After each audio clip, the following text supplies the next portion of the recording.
परम पवित्र मातृभूमि के चरणों में वंदन। सभी दर्शकों और श्रोताओं को नमस्कार। मैं विनायक पुनः।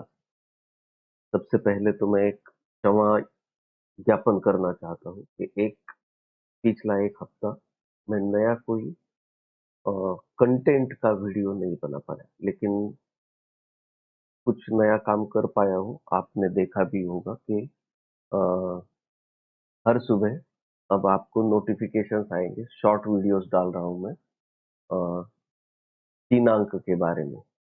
अगर नहीं देखे हैं तो वो शॉर्ट वीडियोस भी देख लीजिए। मेरे अच्छे बनाए हैं कि भारतीय दिनांक क्या है और आज का ग्रेगोरियन दिनांक क्या है, तिथि कौन सी है। 30 सेकंड का वीडियो है, शॉर्ट है, जिसे आप अपने प्रोफाइल पर स्टेटस की तरह भी लगा सकते हैं। हाँ, और एक रिक्वेस्ट जरूर करना चाहूंगा कि इन छोटे छोटे वीडियोस को तो बिल्कुल इतना सर्कुलेट कीजिए कि पूरे भारत में फैल जाए, कि हर एक को रोज सुबह पता चले कि आज ये भारतीय दिनांक क्या है, सौर दिनांक, सौर भारतीय दिनांक क्या है, अ, युगाब्द क्या है, विक्रम संवत क्या है, शालिवाहन शक क्या है और आज का ग्रेगोरियन दिनांक क्या है। तो इससे लोगों का कुतूहल थोड़ा जाग जाएगा और ये पुरानी काल गणना के बारे में ज्यादा जानने की कोशिश करेंगे, क्योंकि हर एक तो इतने बड़े वीडियोस देखने का समय नहीं रहेगा। अ, लेकिन जिनमें कुतूहल जाग जाएगा वो बाकी के वीडियोस भी देखेंगे। तो ऐसे बहुत सारे और शॉर्ट वीडियोस भी करने वाला हूं मैं, कि जो नोटिफिकेशन की तरह आपको आएंगे, बिल्कुल शॉर्ट रहेंगे, 30 सेकंड, 40 सेकंड, 1 मिनट तक। तो उससे मेरा भी मुझे भी एक फायदा होगा कि रीच ज्यादा होगा। और जिस विषय में मैं काम कर रहा हूँ, हम सभी को करना है कि भारतीय कालगणना का प्रसार, प्रचार और पुनर्प्रस्थापना करनी है। ये आसान हो जाएगा और जल्दी हो जाएगा। तो ठीक है, इस वीडियो सीरीज में, इस श्रृंखला में हमने बहुत सारे आयामों को देखा। वर्षमान, दिनमान, मास क्या होता है, सप्ताह क्या होता है, वार क्या होता है, नक्षत्र, तिथि, करण, योग वगैरह। ऋतुमान कैसे होता है, पिछले एपिसोड में और कुछ जानकारी दी थी मैंने। अ, उसी में ये सभी बातें आपसे करते वक्त अ, कुछ बीच बीच में मैं ऐसे कहता था कि इस मुद्दे पर कुछ मतभेद है विद्वानों में, अ, या कुछ जगहों पर स्पष्टता से ऐसा उल्लेख किया करता था मैं कि ये ये मैं जो बता रहा हूँ ये सायन पद्धति से बता रहा हूँ, और ये जो बता रहा हूँ वो निरयन पद्धति से बता रहा हूँ। तो ये सायन पद्धति क्या है, निरयन पद्धति क्या है, इसमें जो फर्क है वो आज के वीडियो में मैं आपको बताने की कोशिश करूंगा कि और उसी के साथ चलो ये अयनांश क्या होता है ये भी पहले बताता हूँ। हम जिसे राशि मंडल कहते हैं वो क्या है, वो आकाश का जो पूर्ण मंडल है उसके काल्पनिक विभाग है।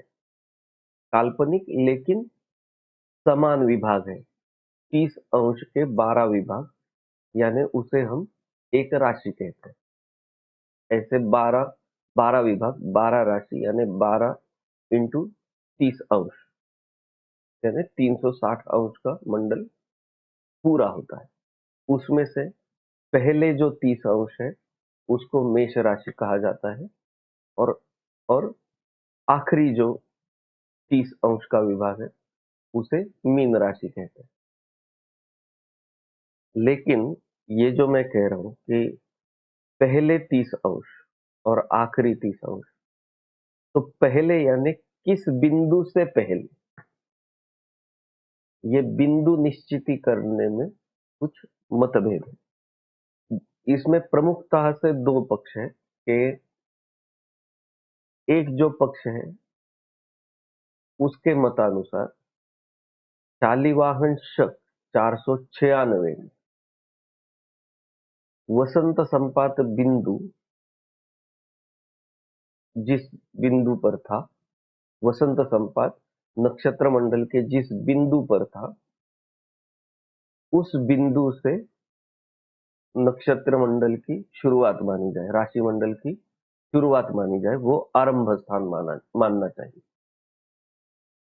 ये जो बिंदु आता है शालिवाहन शक 496 में वसंत संपात जिस स्थान पर, जिस क्रांति वृत्त के जिस स्थान पर हुआ, वो जो बिंदु आता है वो है जीटा पेशियम, इस तारका के पास है। इसलिए इस पक्ष को कहते हैं थीटा पक्ष। अब दूसरा जो पक्ष है वो है पारंपरिक जो हमारे विभाग माने गए हैं, राशि और मेष राशि की शुरुआत यानी अश्विनी नक्षत्र की शुरुआत जहां से होती है वहीं से मेष राशि की शुरुआत होती है। तो पारंपरिक गणना के विभागों के अनुसार ये जो बिंदु आता है वो आता है लगभग ये जीटा पेशियम तारका जो दिखाई देती है उसके लगभग 4 साढ़े 4 अंश आगे आता है। तो वो बिंदु लेकिन वहां पर उस बिंदु पर कोई तारका नहीं है। तो उस बिंदु को दर्शाने के लिए चित्रा नक्षत्र का संदर्भ लिया जाता है कि चित्रा नक्षत्र की तारका जो है उसके बिल्कुल सामने यानी 180 अंश में 180 डिग्रीज में जो बिंदु आता है वो बिंदु नक्षत्र मंडल की शुरुआत मानी जाए, यहां से यानी वहां से राशि मंडल शुरू हुआ ऐसा माना जाए। ये दो पक्ष है। अब इस बिंदु की निश्चिति के लिए चित्रा तारका का संदर्भ लिया जाता है, इसलिए इस पक्ष को कहते हैं चित्रा पक्ष। तो मुख्यतः ये दो मतभेद है कि एक जीटा पक्ष और ये एक चित्रा पक्ष। इसमें अब ये वसंत संपात बिंदु जो है उसका भी एक ये है कि उसमें भी चलन होता है। यानी आज इस वर्ष में जिस बिंदु पर वसंत संपात दिखेगा, अगले वर्ष की अगला वर्ष जो आएगा उसमें वो वसंत संपात बिंदु थोड़ा सा पहले आ जाता है, यानी वसंत संपात बिंदु का स्थान बदलता जाता है। इसे कहते हैं अयन चलन कहते हैं। तो ये अयन चलन किस लिए होता है कि पृथ्वी जो अपने अक्ष पर घूमती है, रोटेट करती है, उसे क्या कहते हैं, परिवलन गति जिस अक्ष पर होती है वो अक्ष हम कहते हैं कि सामान्य समझ के लिए कहा जाता है कि वो अक्ष स्थिर है और लगभग 23.5 डिग्री का कोण करता है। लेकिन अगर वैश्विक परिप्रेक्ष्य में देखा जाए तो ये अक्ष भी थोड़ा सा डिफ्लेक्ट होता रहता है।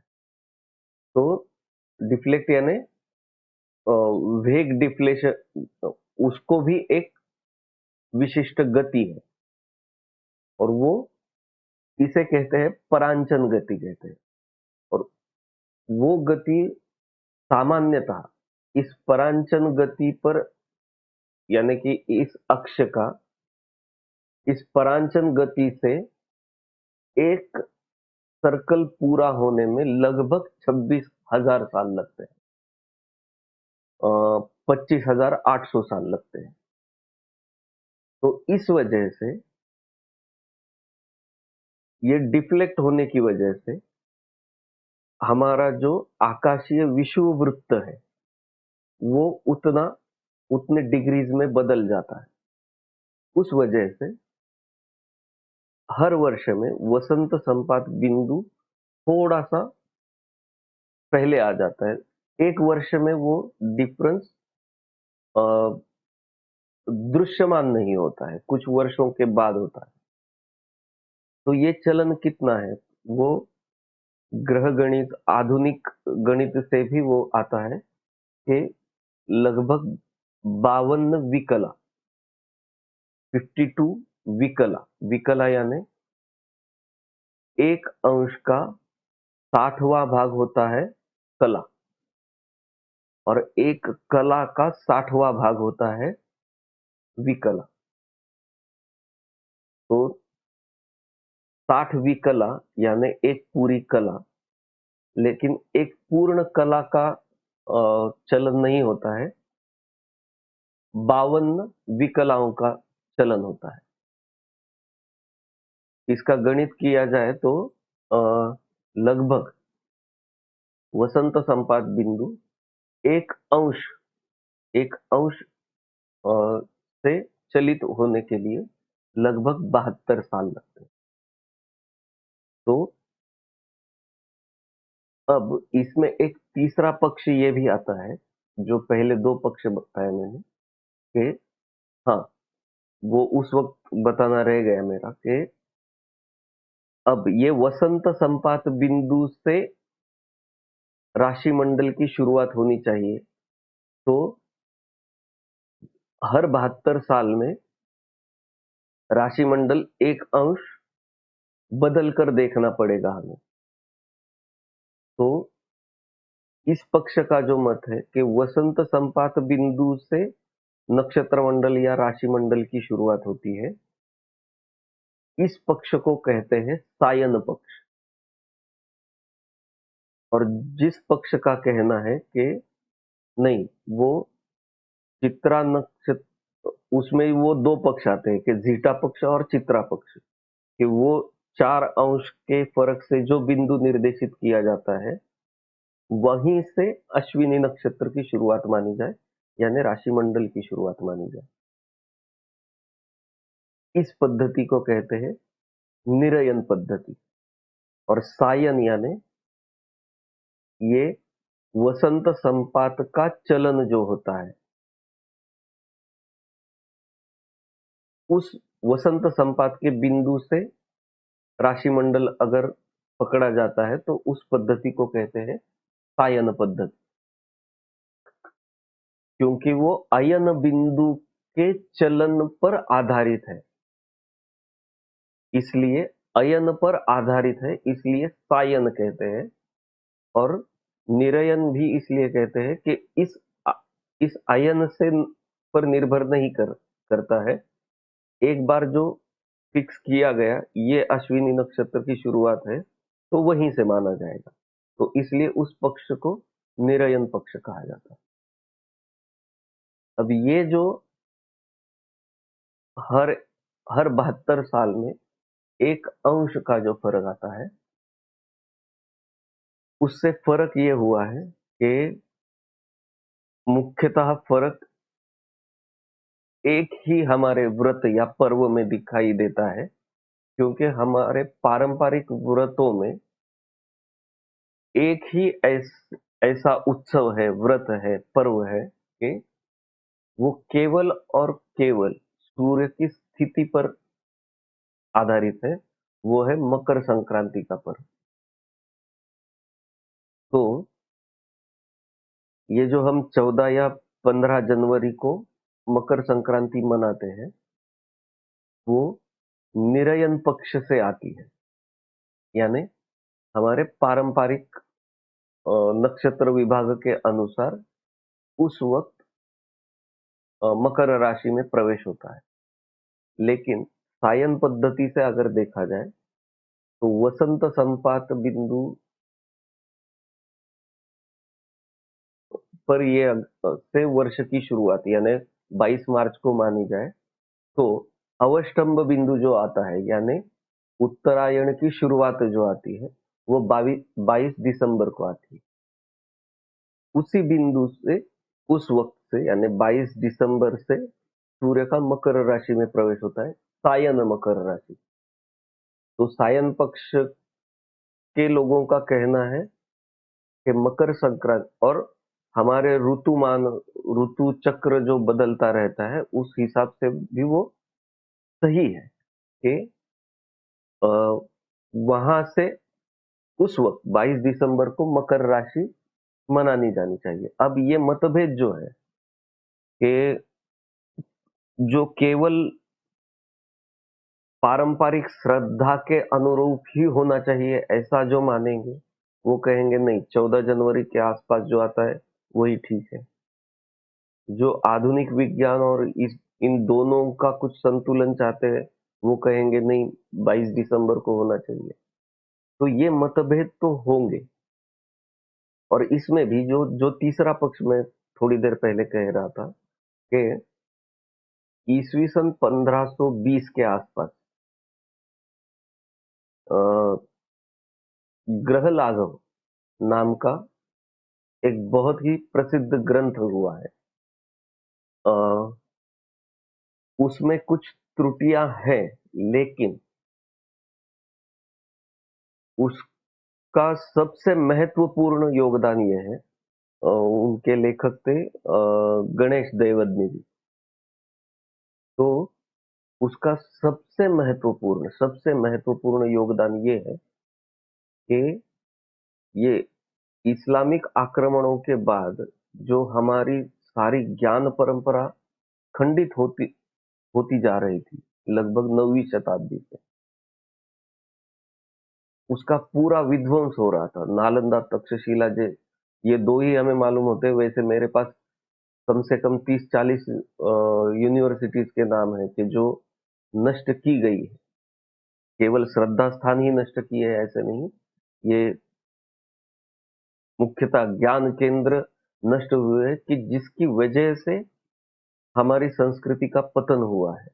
जो ज्ञान परंपरा थी वो खंडित हो चुकी है।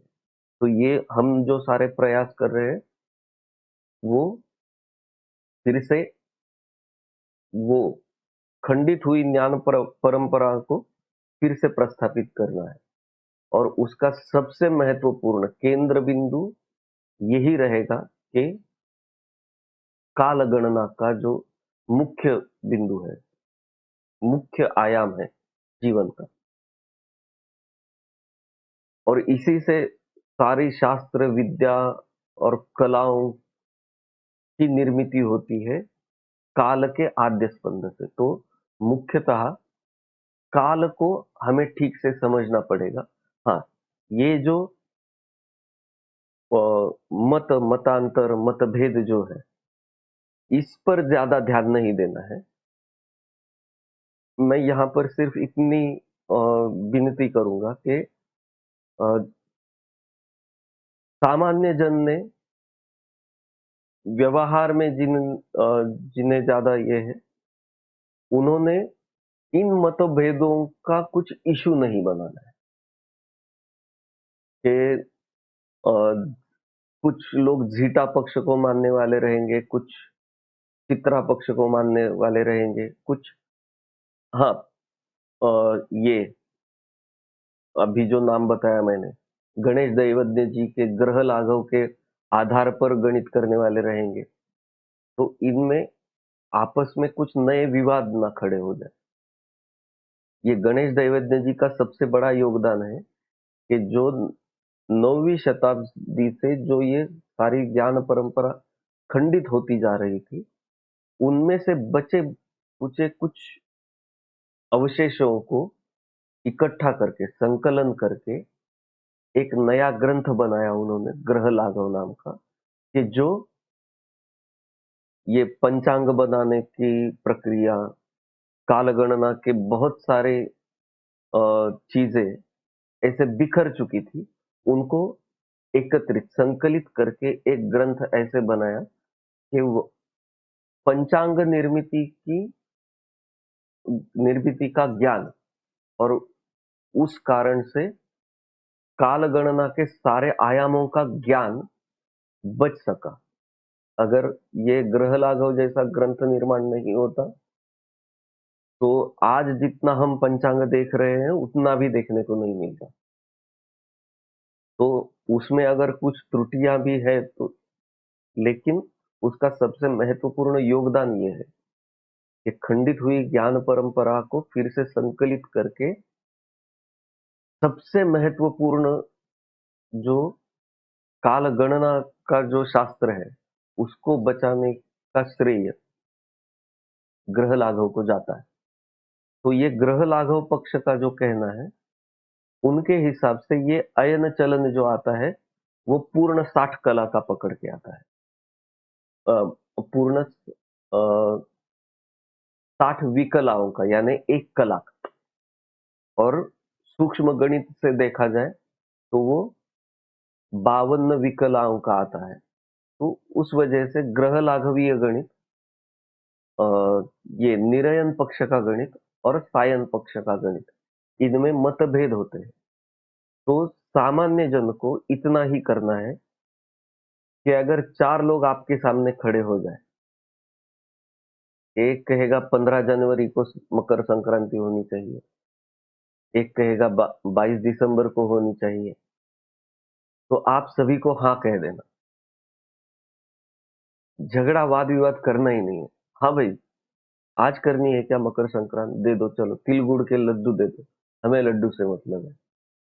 ये मैं थोड़ा विनोद बुद्धि से इसलिए कह रहा हूं कि इसमें सूक्ष्मतम और क्लिष्ट गणित की बातें ज्यादा है और ये जो बिखरे हुए जो कुछ ज्ञान के स्रोत हैं उनको इकट्ठा कर कर एक सूत्र में बांधना जरूरी है। लेकिन वो प्रक्रिया हमारे जैसे लोगों से ही शुरू होगी। अब कुछ लोगों का जो इसमें, अब समझो आज मैं कुछ मत आपके सामने प्रकट करूंगा कि ये मानना चाहिए।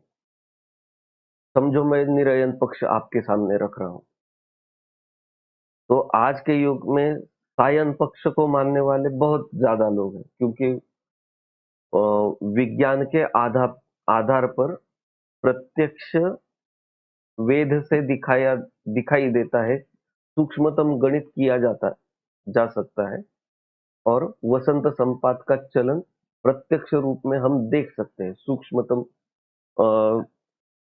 यूनिट्स में भी देख सकते हैं।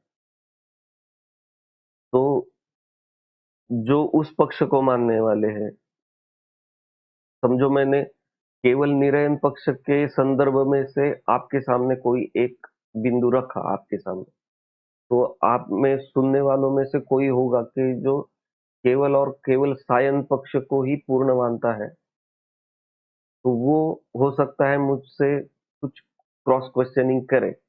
लेकिन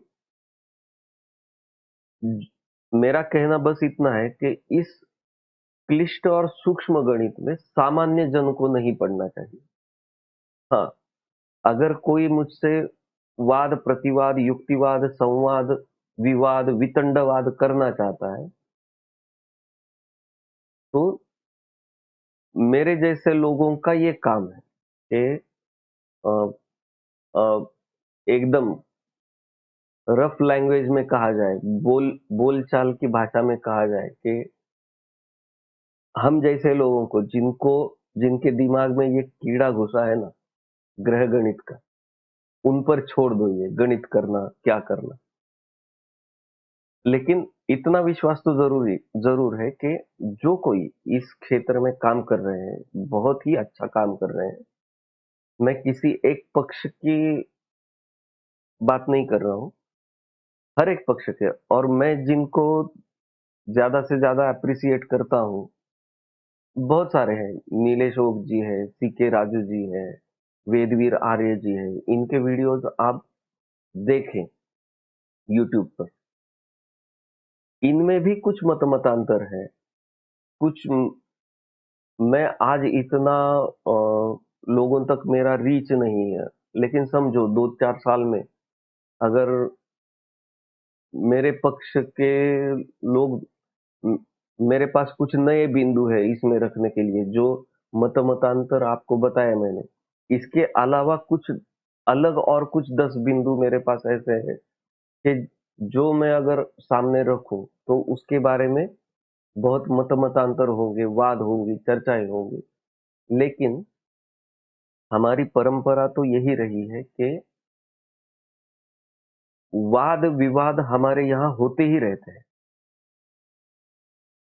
खुद भगवान और उसके भक्त में भी होते रहते हैं। और वादे वादे जायते तत्वबोधा, यानी कि तत्वबोध होने के लिए एक दूसरे के साथ वाद प्रतिवाद युक्तिवाद करते रहना करते रहना चाहिए। इससे ज्ञान का आदान प्रदान होता है और उस वाद प्रतिवाद युक्तिवाद से अंततः उसकी परिणति संवाद में होनी चाहिए, न कि वितंडवाद। और हमारे यहाँ तो ये प्रथा है नहीं कि मेरी बात नहीं मानता तो सर तन से जुदा, ये हमारी संस्कृति नहीं है। तो ठीक है, ये जो फ़र्क है कि अयनांश किसे कहते हैं, तो ये जो अयनांश उसे कहते हैं, ये जो 23 अंश का फ़र्क आता है कि अ, यानी जब से लगभग तीसरी शताब्दी का वो काल है कि जब ये वसंत संपात बिंदु हमारे पारंपरिक जो अ, नक्षत्र मंडल की शुरुआत मानी जाती है, अश्विनी नक्षत्र की शुरुआत मानी जाती है, उस बिंदु पर था, ऐसा माना जाता है। उसका भी पक्का प्रमाण नहीं है।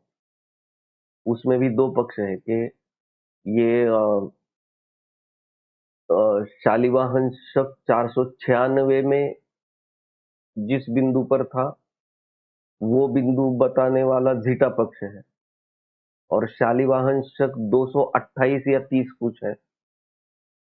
शालिवाहन शक के 228 में जिस बिंदु पर वसंत संपात होता था, वो पक्ष कहने वाला ये चित्रा पक्ष है। और इसके अलावा तीसरा पक्ष वो गणेश दैवज्ञ जी का है, ग्रह लाघव का। तो ठीक है, ये मतांतर चलते रहेंगे, लेकिन जो कुछ मतांतर रहेंगे, वो विद्वानों पर छोड़ दो।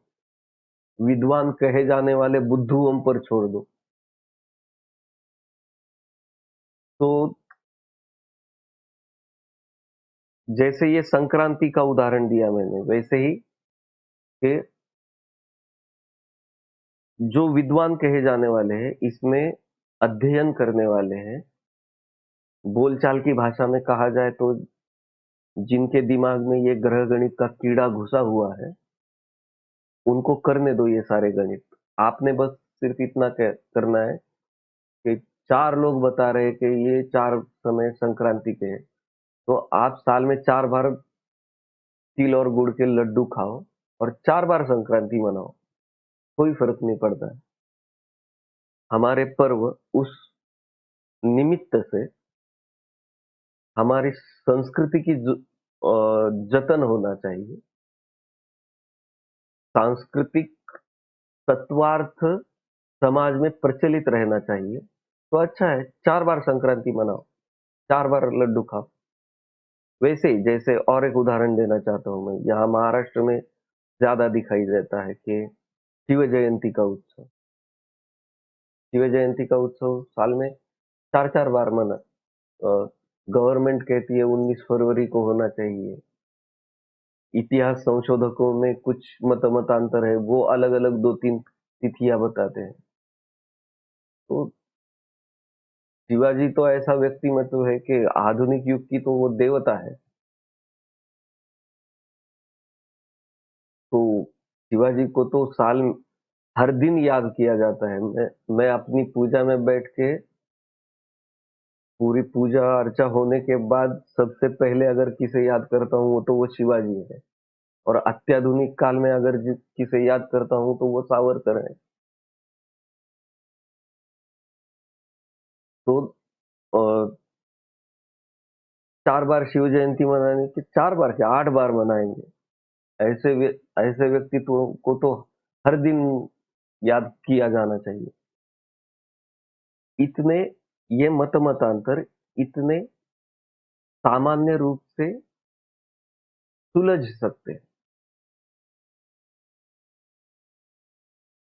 इसके आधार पर अब ये मैंने 2-3 उदाहरण बताए सिर्फ कि शिव जयंती का है, कुछ मकर संक्रांति के मतभेद है। ऐसे ही कुछ मतभेद ऐसे रहेंगे कि अ, अगस्त्य मत से पंचांग का स्वरूप क्या होना चाहिए, पाराशर मत से क्या होना चाहिए, वशिष्ठ मत से क्या होना चाहिए, वगैरह वगैरह। अलग अलग ऋषियों की जो ज्ञान परंपरा है उस पर श्रद्धा होने वाले लोग कुछ अलग तरह से पंचांग का गणित करने के बारे में कहेंगे। ये तो केवल सौर वर्ष के बारे में मतांतर बताए मैंने। ऐसे ही चांद्र वर्ष के बारे में है, नक्षत्र वर्ष के बारे में है, चांद्र मास के बारे में है, नक्षत्र मास के बारे में है। ये सारे मतांतर अति बुद्धू अति विद्वानों पर छोड़ दो। इनमें से जो क्रीम निकलता है वो ही लोगों के सामने आएगा। इसमें से ये मंथन की बातें हैं, झगड़े की बातें नहीं है, ये मंथन की बातें हैं। तो इस मंथन से अच्छा नवनीत जो निकलेगा वो समाज तक पहुंचना चाहिए, ऐसा प्रयास हमें करना चाहिए। तो आज का एपिसोड मैं यहाँ खत्म करता हूँ। शायद 20-25 मिनट हो ही गया आज, नहीं आधा घंटा हो गया। चलो, तो आज का एपिसोड यहाँ खत्म करता हूँ मैं। अगला एपिसोड जल्दी ही बनाऊंगा। फिर से आपसे अनुरोध है कि इस विषय को ज़्यादा से ज़्यादा लोगों तक पहुँचाने के लिए लाइक, शेयर एंड सब्सक्राइब ज़रूर कीजिए। और मैंने जो शॉर्ट्स बनाने की शुरुआत की है, तो हर दिन आपको याद तो आता ही रहेगा। वो शॉर्ट्स जो है वो अपने स्टेटस में, प्रोफाइल स्टेटस में डालकर भी ज़्यादा लोगों तक ये बातें पहुँचेगी। तो आपके सहयोग की अपेक्षा के साथ आज मैं यहाँ रुकता हूँ। मिलते हैं अगले एपिसोड में। तब तक के लिए नमस्कार, धन्यवाद। भारत माता की जय।